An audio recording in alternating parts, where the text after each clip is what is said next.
I'm super excited today to bring you Kerry Allen from St. Paul's Collegiate here in the Waikato. Kerry, hello.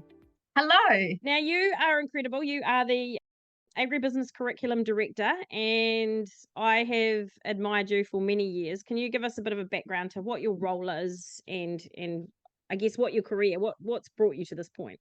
Well, thank you for having me today, and thank you for admiring me from afar. I run the Agribusiness in Schools program based here at St. Paul's Collegiate. My role was or is to basically update the curriculum for agribusiness and ensure that it meets needs for both students, schools, and teachers. So my role when we first started was to develop the curriculum and get the curriculum sort of written, and then we rolled that out to standards. And now my role is to continue with that, writing resources, and with the new NCA change package to update the achievement standards to once again meet needs of students, teachers, and schools, with reflection of that package that the government was putting out. Yeah. So you talked about standards. That means that it's actually, sorry, I don't have kids and I'm a bit useless with this stuff, but that's actually quite a big deal, right? In 2013, this was just a concept idea, and it came about because our school, St. Paul's Collegiate, felt we weren't meeting our needs of our rural boarding community. So we had been offering or had just started offering ag court science, but we felt we were missing sort of that value chain from the farm or orchard gate or on boat through to the consumer. We surveyed our parents community and people that were in the industry and sort of tried to work out what was the best way forward. So we came up with the agribusiness concept, and we then used existing standards to try and base a course around. So we used achievement standards from geography, science, economics, accounting, ag court science, a range of subjects, and tried to fit agribusiness into it. For some of those standards, it worked okay. For others, they didn't work very nicely because the content wasn't fit for purpose for that particular standard. So we did that for a couple of years, and then in sort of 2016, 17, we lobbied the Ministry of Education to try and get a new subject and therefore writing new achievement standards. So we developed a whole curriculum of content, what we wanted to assess and what did we want our students to come out with. And then we developed some standards around that sort of knowledge base. We ended up with 7 standards in 2017, and that went to trial. So we had 10 lead schools across the country, so a whole range of different schools, and we trialed these standards to see if they were fit for purpose. And then they seemed to work well, and with some more tweaking, etc., we then was able to present that to the ministry with their help to then get them ratified per se with NZQA. So this is the first time that a subject has gone to the Ministry of Education and said, we don't think you're meeting our needs, and this is what we think you or we need, and how do we go about this? So it had never been done before. So we had to jump through hoops that are potentially harder than other subjects coming in, just because it wasn't something that they had thought was necessary per se. So so it was an interesting time. Most subjects are brought in by the Ministry of Education, so they have some idea of what they want to achieve before they don't have to go through so many hoops that we had to, because we had to sort of prove we had content, knowledge, etc. And because our subject is interdisciplinary, as in it is across a whole lot of sectors, so technology, science, commerce, etc., we had to prove that there was no overlap or minimal overlap between those subjects.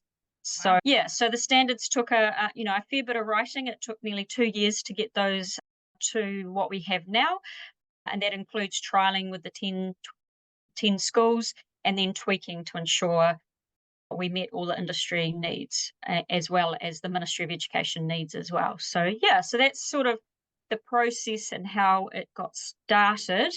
And then in 2018, we rolled it out across the country. And that sort of whole process from 2014 through to 18 was because we believed that the subject was bigger than St Paul's Collegiate, and the school felt that it would be remiss of them to hold it just as a niche marketing for our school. So a subject for our school just here, we felt that it should have been, given out to the rest of the country. So 2018 it went national using those standards, or you can still use recontextualized standards if you wished. And yeah, we're now in 111 schools completed it last year, but we've had some in it come in and out throughout COVID just for meeting different needs. So we've actually had 187 schools across the last 10 years that have done some form of agribusiness. Yeah, so Oh, it's very awesome. So exciting. it's hugely exciting, but how on earth, like, did day one, did you think that it would be this big or as difficult? Like, what inspired you to do this? Because this is So when I saw the advert for this job, which was to write the curriculum, I was like, that is my job. So I have been in education in my entire adult life.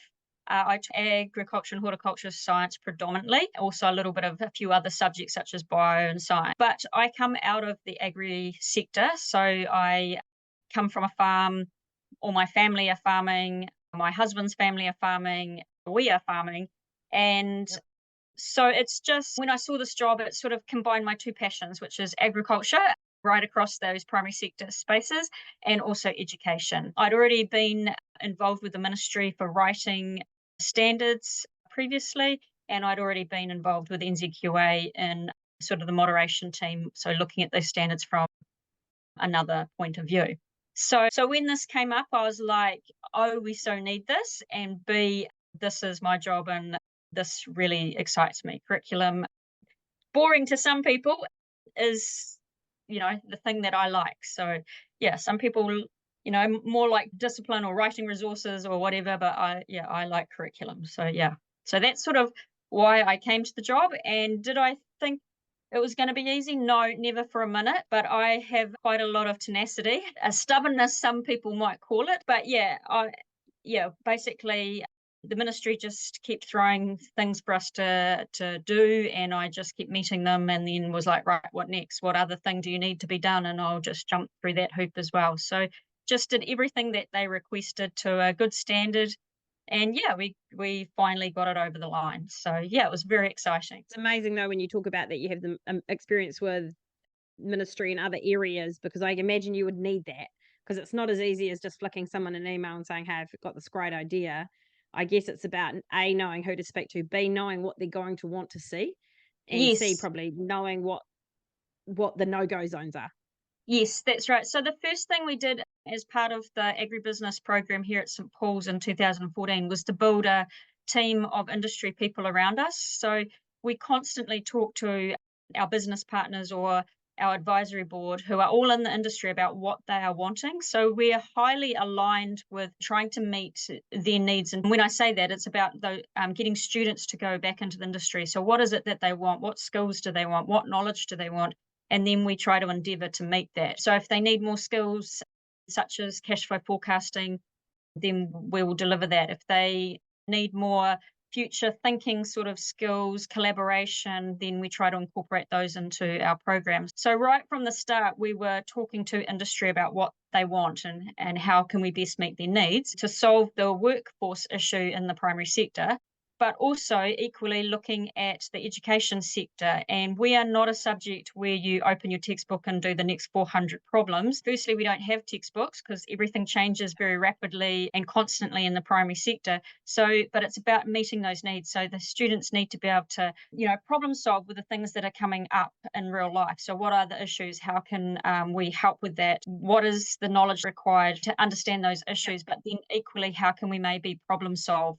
And we don't pretend to have all the answers, but it's all about just thinking and problem solving and collaboration and who can we work with, and trying to meet both education and industry needs. It was interesting working with the Ministry of Education as well, because obviously they had guidelines and things they needed to meet, and they did due diligence. They didn't just accept us for, at face value. They made us do everything that they should have made us do to make sure our standards were fit for purpose and were actually needed by the sector. So we did all that, and yeah, we have proved that it is required by the sector, and teachers and schools and students want the subject. So And I yeah, guess the great thing with that too is having to go through all that. You've already got your sales point, haven't you? So when you turn up to a school, we get upset sometimes in ag about rigor, but the reality of rigor is it actually protects us and helps us in the future. And I that's think, right. That's right. So we had done a lot of research into what we wanted to deliver, but also why we needed to deliver. So there's a lot of people in the rural sector that are not encouraging their children or grandchildren to go into the sector for various reasons. It was hitting the media with lots of negative feedback, negative stories, and Yeah. why would people want to go into the primary sector? But we all know that the primary sector is a good place to be. It does amazing stuff in all sorts of areas: technology, environment, production, but it's also something that we need. We have to eat food at the end of the day, and we have to clothe ourselves and shelter ourselves. So we need plants and animals to be able to do that.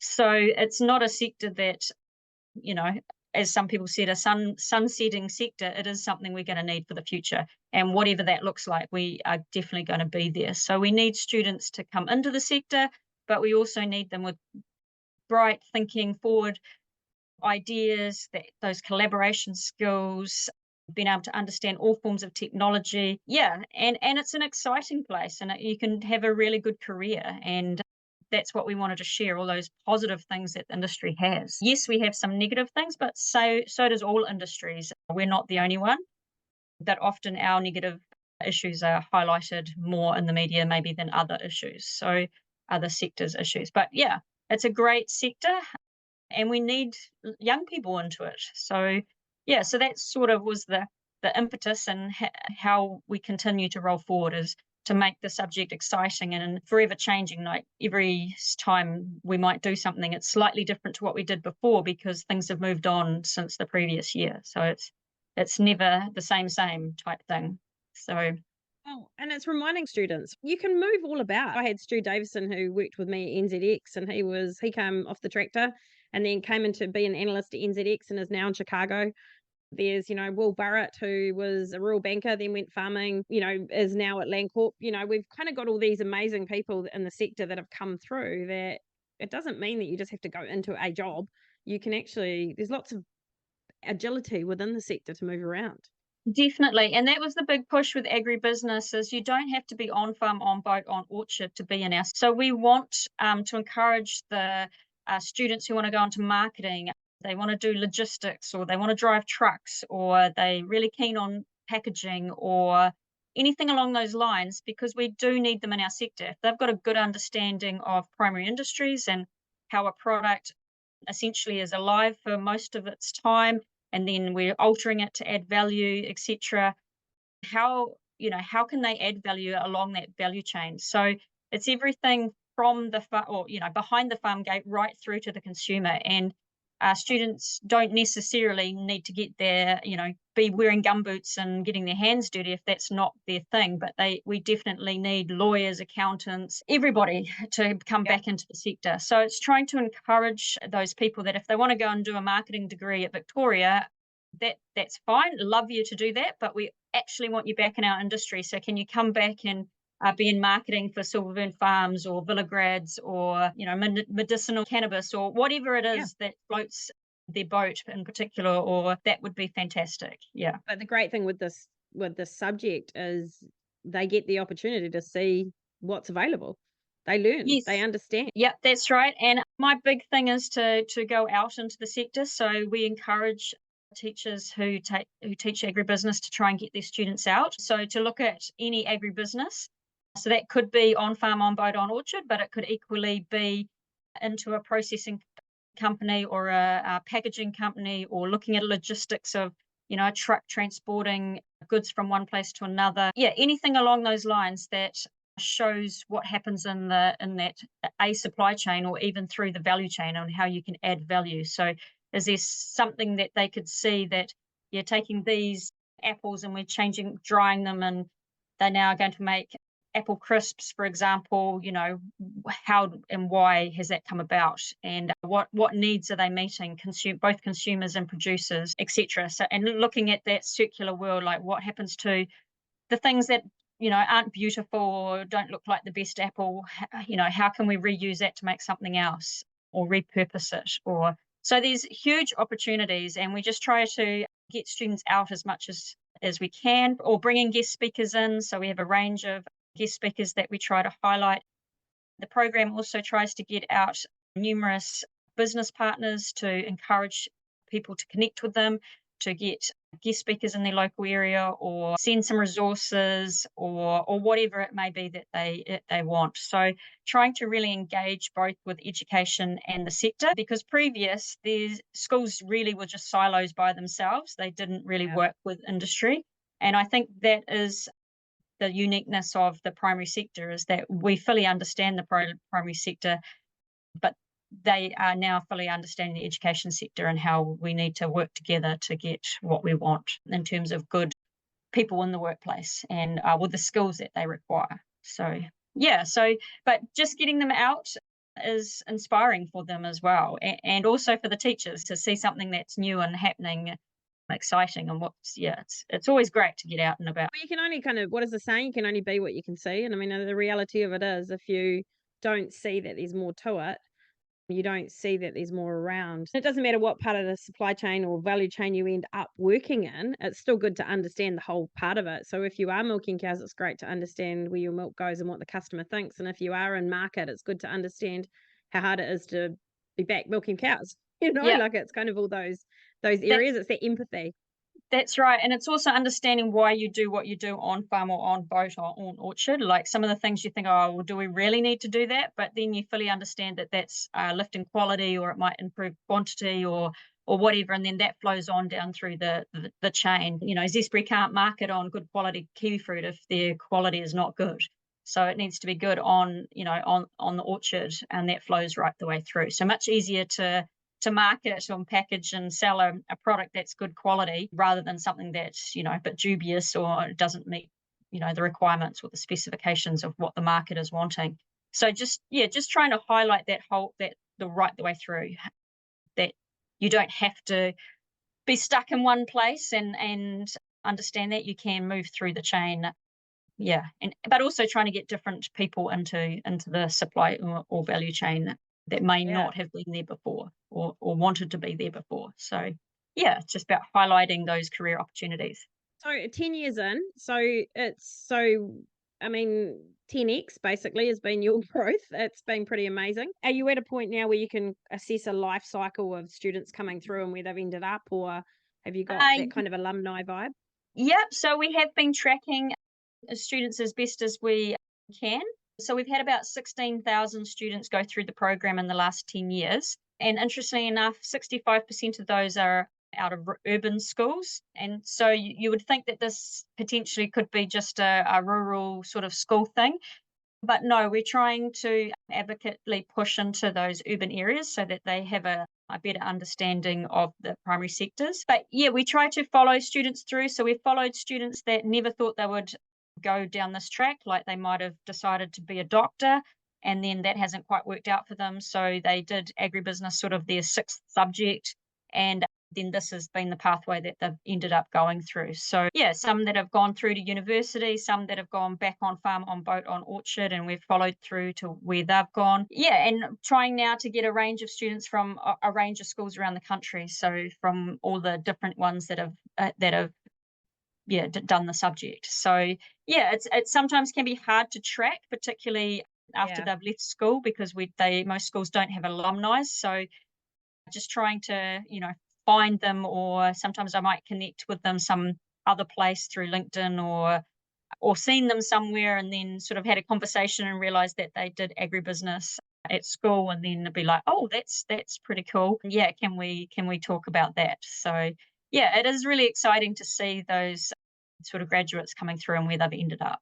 Incredible. 16,000 students. I mean, we even only 10% of them, obviously we would love all of them, but even only 10% is major going into the sector. Yeah, it's quite hard to track where they go because, like I say, you could just say, "Oh, we've increased numbers at Lincoln and Massey or Waikato in their ag programs." But I think for us, it's that bigger picture. Like if they do go to Yeah. Victoria to do marketing, we would like them to come back into the sector. So even though we might say, "Oh, they're not really agribusiness students because they've done marketing at Victoria," I'm like, no, they needed to get that because that's probably the best place to do marketing per se, and then they can come back into our sector because they already have a basic knowledge of the primary sector. So yeah, so likewise, if you want to be an accountant, you need to get an accountancy degree somewhere and then come back into the sector and understand rural accountancy, which is slightly different with cash flow forecasting than most other businesses. So yeah, it has been difficult to track. That is something that we are going to try and continue to work through. But yeah, and getting around some of the privacy rules on tracking. Yeah. So yeah, that's basically I have to seek permission from the students to do that. So that can be easy if you know where they've gone, but sometimes we don't know where they have gone just because they might change their mind or gone down another track or something. But yeah, if there's anyone out there listening that is a old collegian of the agribusiness Get in program, touch. yeah, get in touch. We'd love to hear from you and where you've ended up. Yeah. I love that concept of bigger picture though, because when you think about it, my math's terrible, but 65% of 16,000, that's what, over 9,000 potentially kids or humans that may not have had any connection with a farm, may not have had any connection in agriculture. They only go to the supermarket, that's where they see food, and that you've built an empathy with. So it kind of almost becomes, doesn't matter what they do, right? They've now got Yeah, empathy with the sector.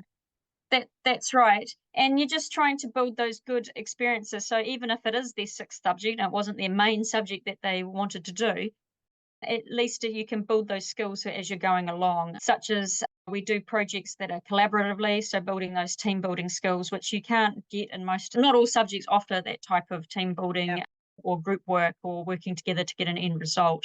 So it's good just to be able to develop those soft skills as well as actual content knowledge or background knowledge to the industries. So and each of the schools can do sort of whatever in terms of the primary sector they like. So I often change it up and do different things at different times. And if there's a focus, you can also go down a particular track. So there's some that might be particular focused on a particular industry, and that's the way it goes. Or you can mix it up and do all sorts. So yeah, one of the assessments we do here is I give them a whole range of businesses and they choose one and then they do their assessment on that. So the one that most interests them or the one they want to learn the most about or they when they went out they found the most interesting.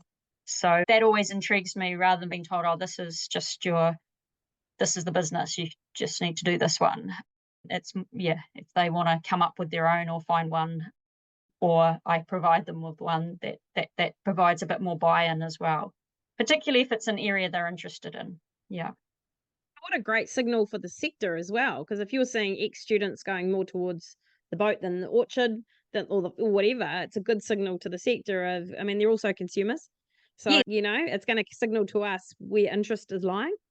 that's right. But also get them to understand that just because we're predominantly dairying in the Waikato doesn't mean that that's going to continue for the next 20 years, 50 years, 60 years. It could be, a diversification or trying to just open their eyes to what else they could do. Not saying that dairying won't be here in the next 50 I know years, what you but mean. yeah, it's just being able to say, okay, here are our options. These other things that we could do with land. Are we going to grow animals, or are we going to do crops, or what can we look at? So yeah, just trying to provide that diversification, but also being able to provide that space for innovation. So even if doesn't matter where they're along that value chain, is to provide some innovation time, getting them to think about what could be done in the space. How can we make better efficiencies, or is there something we can adapt to make that easier, add value to, or whatever. So we also do quite a bit of in-class practicals, and we encourage that for all of our schools as well. So we make biltong here and camembert cheese. We do put down cider, which we've used from our orchard. So just trying to use the things that we've got on hand easily and to look at adding value. So what can we do to the product to improve its value? So yeah, so milk into cheese and meat into biltong, etc. So yeah, just trying to provide those other alternative interests as well. So It's awesome. It's I mean, and look, let's talk about the innovation thing. So the crocodile pit, which I love, which I've been very lucky to work in with you guys on that. But I mean, that would terrify me now if my boss came to me and got me to do this. I think it's cool, by the way, because it's Yeah, critical thinking. It doesn't matter if they become a surgeon after it. They've just learned some really awesome critical thinking. But do you yeah. want to talk us through like the concept around the crocodile pit? Yeah, so the crocodile pit is basically like Dragon's Den on TV. So, but we make them all come up with an agri innovation. So they get into groups, and the longest part of the process is literally coming up with an innovation that can be quite difficult, but that's okay. They need to find a problem, and then they need to try and solve the problem. And of course, there's ones that solve the problem better than others, but it's all that part of that learning curve. So this year we had 21 different innovation, and once again right through the spectrum, some amazing, some not so good, but it's about that collaborative work together and going from one place to another. So taking an idea and trying to take it right the way through sort of a marketing plan and maybe to production. So, and seeing, how much it costs, how does the product work? Can we come up with a prototype? Can we come up with a second prototype because the first one didn't work so well? How do you source products? What are we going to do to pitch? How are we going to get funding? All those real life problems that if you do want to innovate, this is exactly what you're going to have to do. You're going to have to write a marketing plan pitched probably to your financer, which in most cases are a bank, or it needs to go to crowdfunding or whoever it is. But you have to have a good understanding of your product, what problem it solves, and how it's going to meet the market. So, who are your consumers and what is the market? So, this standard is actually a business studies standard, which we have recontextualized. So, it's not one of the agribusiness standards, but we think it's a very valuable standard.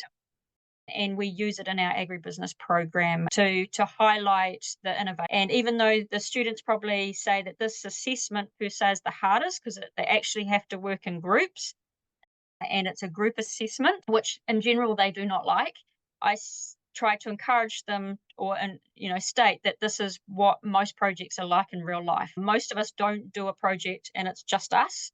We actually have to work together and meet deadlines, and if one of your colleagues are not pulling their weight, so to speak, you have to be able to jolly them along or take over and get it done to meet the deadline. So yeah, some students do this better than others, but it's a really great learning experience. And I've had a few students come back once they've been to uni and go, Miss, that was the most best thing we did. We hated it at the time, but it was really good for collaboration, problem solving, meeting deadlines, etc. So although once again, those soft skills that we can't teach per se until you actually do them. And there is some other learning. Some students don't pass. So even though they have worked really hard and they might have had a really good product, if their written component is not very good or they didn't complete it, yeah, then it's going to fall over because, and in real life, that's what will happen too. Because if you don't do your marketing proposal well and you take it to the bank, they're not going to fund you. So it's just trying to, make all those linkages and put them all together and make it a real life. So I said, this is exactly what you'll do in real life if you're pitching. So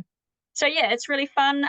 Well, I find it fun. It's great to see what the students come up with. There's always some amazing ideas. They definitely should be able to take some of them to market. We provide them with some opportunities to do that. So we take them to the field days in the Young Innovator of the Year. And I think in the last 10 years, we've won it 8 times out of the 10. So that's really exciting for our students as well. And that is more about just providing an opportunity to get in the real world and to expose them to those opportunities. What they do with it then is entirely up to them. They can shelve it and do nothing, or they can take it to market if they wish to. So yeah, so And I think just a couple have commercialized, haven't they? Or been bought at least. yes, we've had one of them got a patent and sold it to a competitor. We've had a couple that are trying to get them to market. So one that sort of is just on the cusp of market, and a couple still in the prototype stages, but sort of working through that. Yeah, unfortunately, many of them go to university and they're different universities in the groups. So sometimes it sort of doesn't get much further down the track because they're all different places. But they've been provided with that opportunity, and if one person wants to run with it or 2 people, then they can still do that. Yeah. Awesome. And it's like what blew my mind is it's a lot of reasoning. Like there is real numbers, there is real margins, there is real concept around the customer. There is nothing fluffy about it. Like, it's hard. Like, Yeah, it's awesome, but it's hard. yeah, and we're pretty ruthless. If they've done their research, then, and they can back that up, then that's all well and good. But if we see holes in that, we're like, you didn't, if you didn't do their research properly, it's pretty obvious straight away, especially when they're, trying to meet their marketing aims or their goals. And you're like, well, you've told me that you're pitching to over 80-year-olds and you've just told me you're putting it on TikTok. I mean, that's not going to work. So Yeah.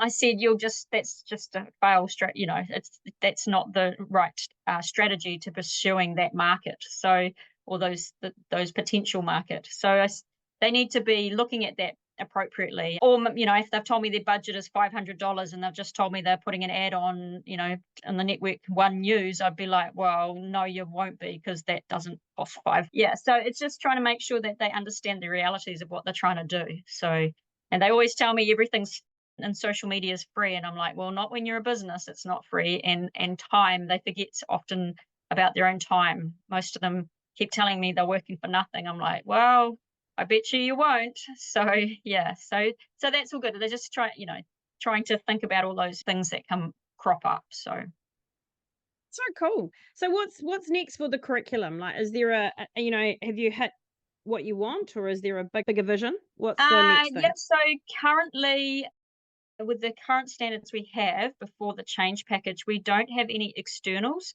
So part of when we got it through with the Ministry of Education, we had to prove that we had sufficient numbers to get externals. So we currently only have internal standards. However, with the new change package, before it went on delay like a month ago, we were writing 2 internals and 2 externals for level 2, and that will be the same for level 3. So yeah, so our goal is to get externals, so that will be an exam-based, whatever that looks like, sort of a Okay. standard. And then our other is to get it into scholarship level, so have scholarship agribusiness. Also, with the change package, under the current standards, we're actually sitting in the business studies matrix.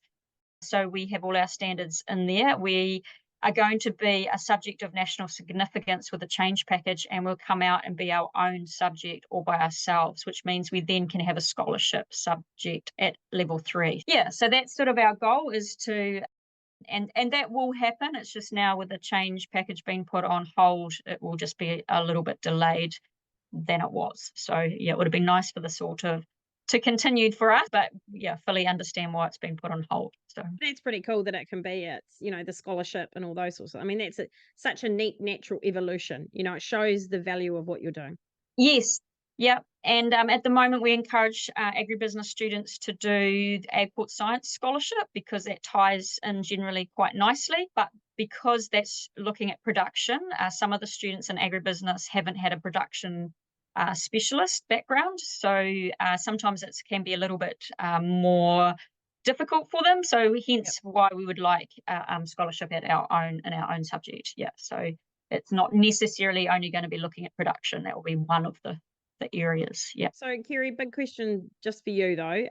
What is your greatest wish for agriculture in the future? Greatest wish is to still be the best place to be employed in. So yeah, just I think it's excellent.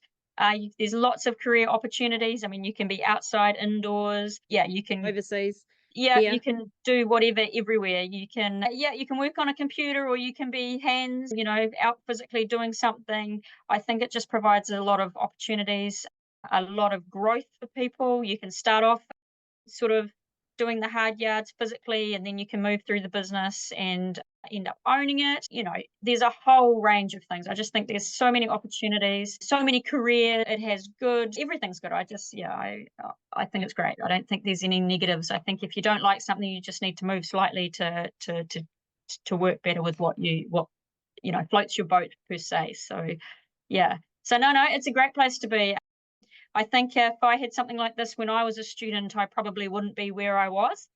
When I came through schooling, sort of, we were encouraged to be nurses, teachers, that type of things, receptionists, secretaries. That was sort of very stereotypical education. And I think if I had been provided these opportunities, I definitely would have been in the primary sector Probably not in education, but who knows? May still have ended up here. So yeah. I thank God you didn't, because otherwise we wouldn't have this. I don't know, Yeah, maybe no, that's a that's roundabout right. thing. That's right. Yeah. So no, it's great. I've really enjoyed the last 10 years. Sometimes hard slog. Sometimes, yeah, wondering, you wake up and think, oh my God, what are we doing? But look, Yeah. that's like any job. It has its Yeah. ups and its downs. And yeah, we've achieved something quite amazing and taken it from nothing right through to, as I say, getting 16,000 students through. So that was last year's stats, end of last year. So hoping to, get a lot more coming through in the next few years. I mean, that's one hell of a startup, right? I mean, that's the funny thing. When you think about the crocodile pit, you actually have a life example of where you've done it yourself.